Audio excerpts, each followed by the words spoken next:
네, 안녕하십니까. 박종진의 부동산 클래스.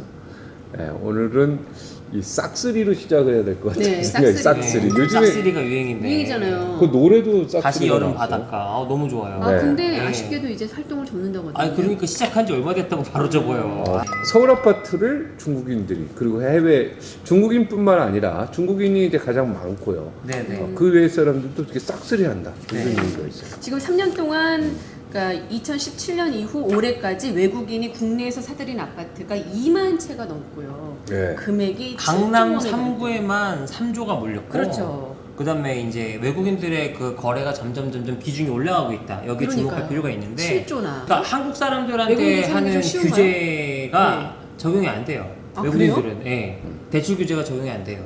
그럼 그리고- 대출 얼마든지 받을 수 있는 거예요? 그렇죠. 그리고 본인들 대출은 한국에 있는 은행에서도 받을 수 있지만 네. 자국의 또 은행에서도 받을 수 있죠. 우리나라 사람들이 외국 나갈 때 부동산 사면 네. 한국에 있는 은행에서 한국에 있는 재산을 담보로 또 해주듯이 음. 뭐 중국인 유학생 들어와가지고 뭐 엄청나게 또 많이 하고 또 뭐 어떤 외국인은 뭐 40채 50채 해가지고 걸렸죠. 사실 예전에 제주도가 떴을 때 네. 엄청 많이 사들었잖아요. 그렇게 했어요. 이제는 제주도에 서울이야. 맛보고 나서 이제 서울의 강남으로 넘어갔군요. 지금 네. 제주도는요 심각한 게 네. 거기에 주인은 중국인이고 네. 거기에 어떤 월급을 받는 네. 그 사람은 지금 한국인. 그러니까 이게 거의 그런 경우가 굉장히 소장농 많대요. 분위기 됐어요. 소장농 분위기. 그러니까요. 예. 그러니까 이게 생각보다 그러니까 너무 사람들이 조금 그러니까 약간 분통스러워하는 거는 이거 왜 안 막냐 이거죠. 그렇죠. 그러니까 한국 사람들 안에 부자들이 다주택 이런 거에 대해서는 막 징벌적 과세 어쩌고 하면서 왜 외국인들에 대해서는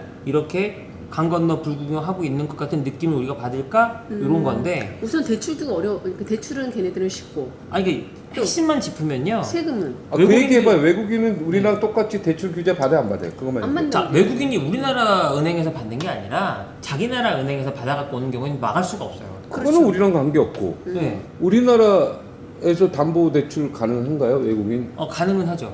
거기는 1가구 1주택 이런 거 해당이 안 될 거 아니야, 외국인이니까. 우리나라에 주택이 없다고 치면은 네. 그저 무주택자 아니야.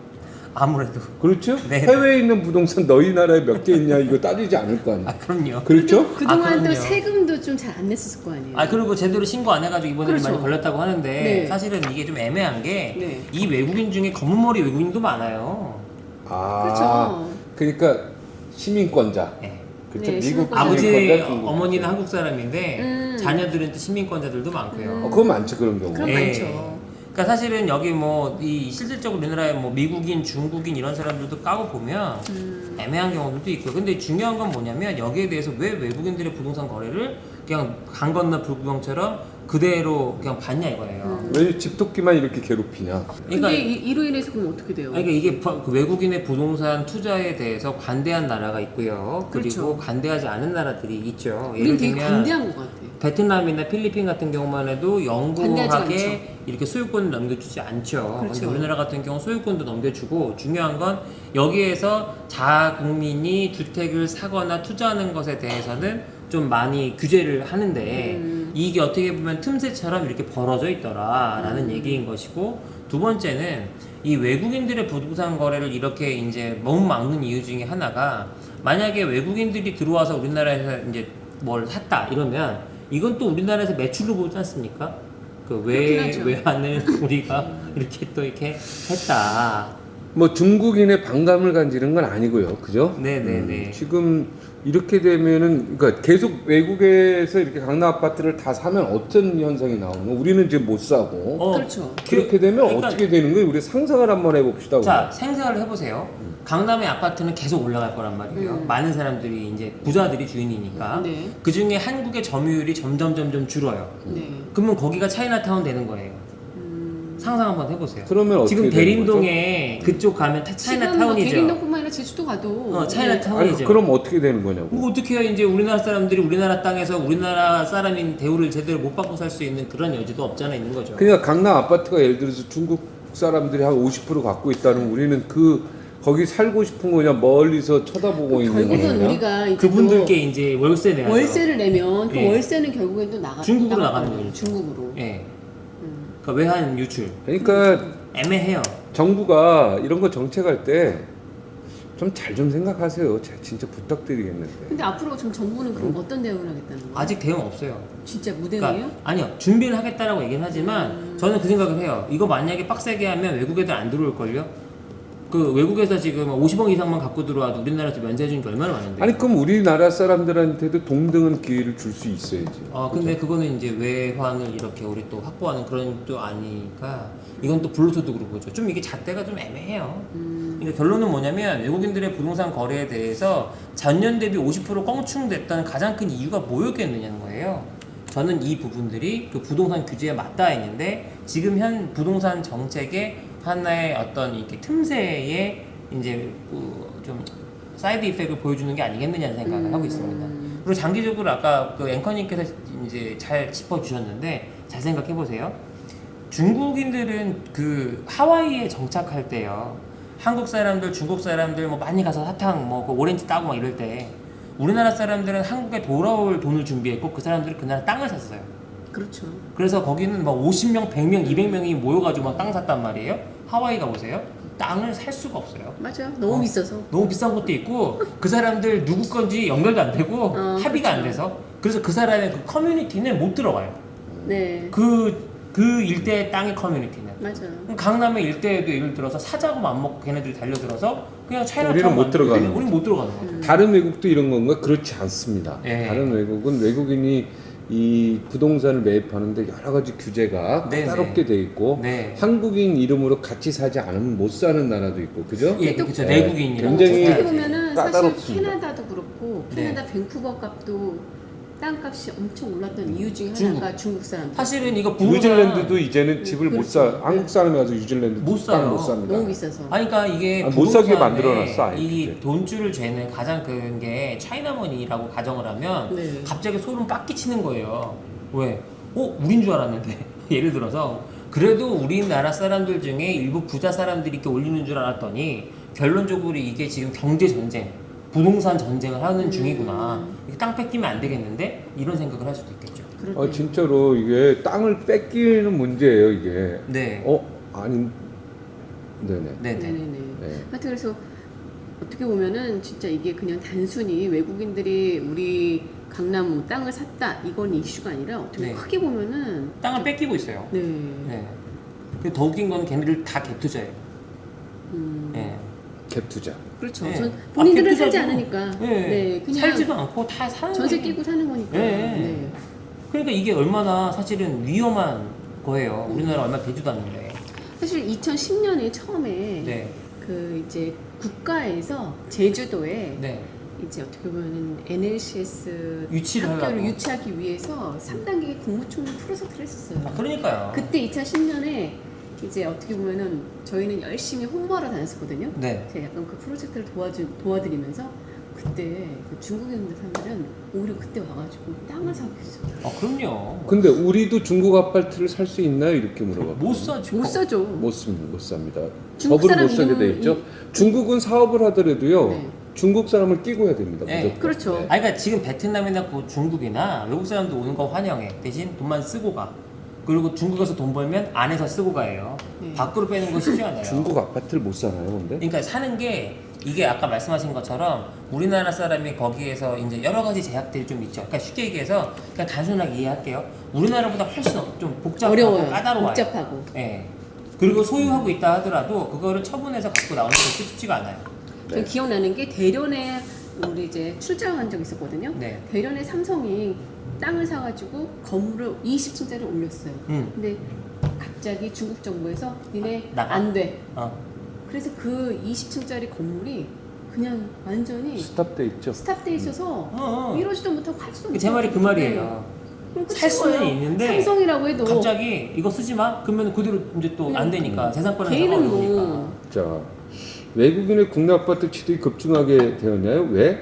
당연히 돈이 되니까. 그죠? 돈이 되니까. 무조건 돈이 돈이 되니까. 몰리고 우리는 투자 못하고 돈이 거기는 되니까. 투자해서 갭 투자를 거기는 자유롭게 할 수 있으니까. 네. 우리나라는 갭 투자하면 완전히 투기꾼으로 몰려가지고 지금 난리 치고요. 네. 세금 다 엎어서 맞고. 근데 외국인들이 주택을 많이 보유하는 상황이 지속되면 어떻게 될까? 당연히 강남은 이제 우리나라 땅 안에 있는 차이나타운이 돼버린. 그 옛날에 기억하실지 모르겠지만 뭐 태어나기 전에 아주 옛날에 그 조선 말기쯤에 그때 왜 그 중국인들 들어와가지고 중국인 말 비스무리하게 되고 그 아시죠? 있죠. 이제, 네. 네. 일본인들 들어와가지고 왜 저기 우리 북촌 서촌 가면 네. 일본식 집들 그왜 동무이촌동 어. 쪽. 네. 다다미 빵. 다 그게 이런 거예요. 그때 우리 아픔 뭐 식민지 겪고 뭐 이런 어떤 글제 강점기가 옛날 용산이 그랬어요. 그렇죠. 결론적으로는 땅을 뺏기고 거기에 그 사람들이 집을 짓고 그걸 세를 줬잖아요. 또 와가지고 이런 미래가 예상이 되면 안 될 텐데. 그러니까 우리나라 사람들 이렇게 투자를 잡게 되고 해외 사람들 특히 중국이나 이런 어떻게 보면 중국 사람들한테 지금 제 1위가 중국이니까요. 네네. 이렇게 되면은 굉장히 우리가 힘들어진다 이런 얘기입니다. 그렇다면 이러한 비거주 외국인들의 부동산 투기에 정부는 어떤 대응을 하고 있는지 지금 대응이 별로 없죠? 아니 준비하겠다고는 했어요. 준비하겠다는데 그 내용을 한번 봐야 될 것 같아요. 아니 없어요. 이제 취득 현황이 어떻게 돼요? 취득 현황을 이렇게 놓고 보시면 전체 비중 중에 중국이랑 미국이 제일 많고요.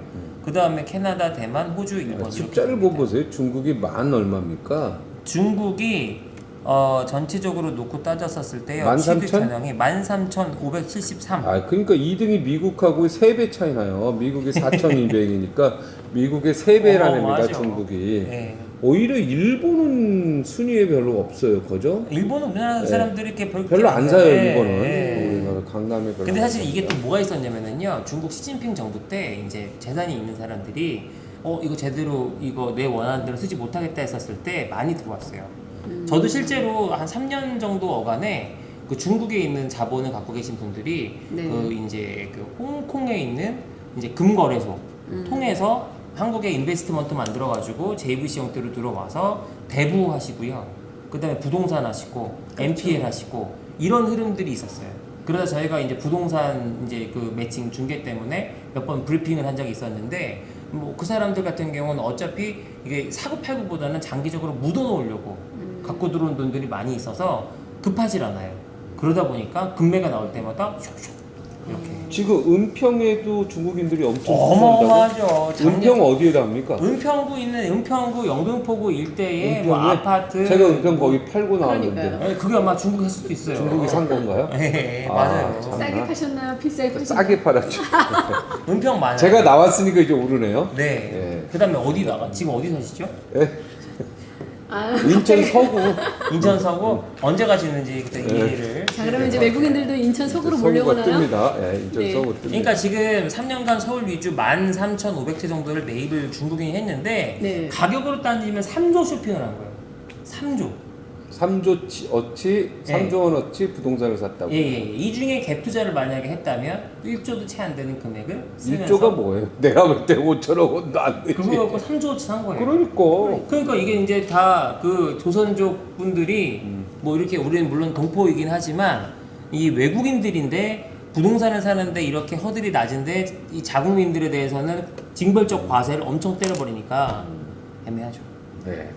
마음이 아파요. 아, 우리나라 대응이 있어야 이렇게 될 것 같습니다. 징벌적 세금을 때리면 네. 앞으로 외국인들이 우리 땅을 네. 사러 엄청나게 몰려올 겁니다. 그죠? 네. 이게 좋은 것이냐? 거기에 대해서는 물음표를 한번 찍어봐야 되고요. 예, 물론 외화가 들어오니까 단순하게 보면은 좋을 수 있는데 결국은 거기에서 난 이득을 모두 다 가져가기 때문에 그게 핵심이죠. 예, 우리는 그 이득을 눈만 보고 그러니까 예, 이게 국가가 나서서 그 못 차게 집값만 하고 올라가고. 예. 약간 애매한 게 네. 우리나라가 자유민주주의잖아요. 그죠? 누구나 투자할 수 있고 누구나 돈 벌 수 있어요. 내국인뿐만 아니라 외국인까지. 근데 우리 자유민주주의 분위기에서 점점 약간 애매한 분위기들이 같이 이제 올라와 주면서 자국민들이 혼란스러워할 때 이때가 기회다 해가지고 막 치고 들어오는데 중국 같은 경우는 아까도 말씀드렸지만 자국의 금융기관에서 돈 빌려갖고 들어온단 말이에요. 그럼 자국의 금융기관에서 돈을 쏠 때도 결국 한국으로 돈을 보내지만 이자를 또 한국에서 받아서 가져가는 거잖아요. 그렇죠. 그죠? 금융기관도 그렇죠. 이자를 한국에서 받아가는 거고 월세는 월세가 자국민이 이자죠. 받아가는 거고. 네, 월세가 사실상 그럼 결국 그들이 가져가는 수익이 되는 예, 거죠. 이 사람이 혹여라도 이제 문제가 생겨도 중국은행이 차압을 걸겠죠. 네. 그럼 결론적으로 그나마 그 안에서 이너서클. 그러니까 이게 지금 네 그렇습니다. 안타깝습니다. 정부의 정말 대책이 좀 시급해 네. 보입니다. 어떡합니까? 네. 예. 이제 끝내야 될 것 같은데요. 우리 다음 왜또 국회의원 갑자기- 중국 분들 나오시는 거 아닙니까? 갑자기 또 여기서 막 이렇게 뽀글뽀글 부글부글 이렇게 연기가 나는지 이거 하여튼요 선배님, 정책 대한민국의 정치가 네. 결국은 경제의 상위 개념이기 때문에 네. 경제를 누릅니다. 왜냐하면 정치의 정책, 그죠? 네, 이게 네. 경제를 좌지우지하기 때문에 매우 네. 중요한 부분이에요. 정치 경제가 별개다 이렇게 생각하면 안 됩니다. 이 그러니까요. 모든 지금 이 정부 들어서 이루어지는 모든 경제 정책들은요 정치 행위에서 벌어지는 거기 때문에 결국은 정치가 경제의 상위 개념으로서 모든 걸 좌지우지한다. 국민들이 이걸 깨달아야 될 것 같습니다. 자, 첫 번째 주제는 여기서 오늘 네. 마치도록 하겠습니다. 네. 자. 네.